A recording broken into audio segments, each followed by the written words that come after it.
สุขดีเถิดนาคำแพงอายหักน้องแหงแต่บ่มีวาสนาหากกินบ่ได้เจ็บหลายคำนี้น้องว่าคนจนนี่นาคืออายได้หักกองพ่อของโชคดีเด้อน้องเนื้อทองขอให้โชคดีกับหนุ่มเศรษฐีคนที่เจ้าวังไม้ปองสมกันแล้วล่ะถึกใจทั้งพ่อแม่น้องสุขเกิดเนื้อทองไอ้นี้ยอมทรมาน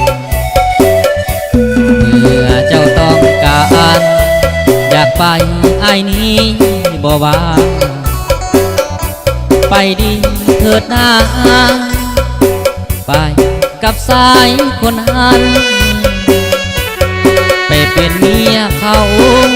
เด้อเจ้าขอให้สุขสันต์วันก็หลับตาปานใดอายสิฮับเอาโชคดีเด้อเจ้า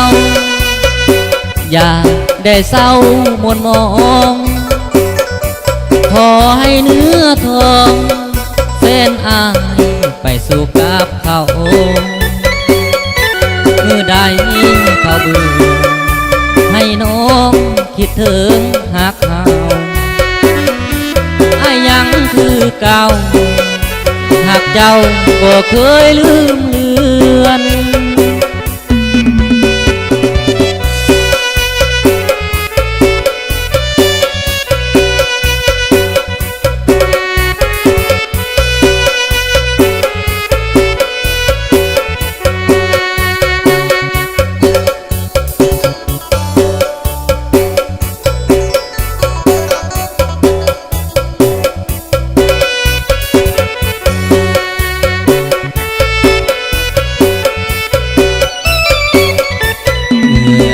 ต้องการ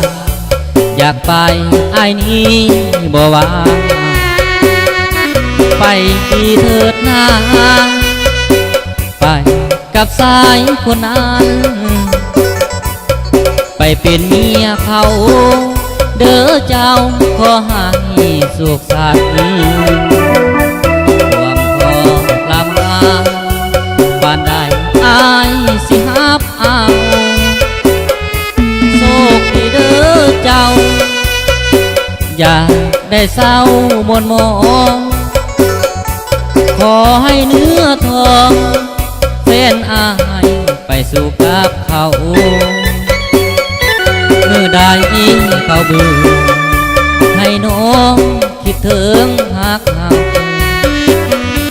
ไอ้ยังคือเก่า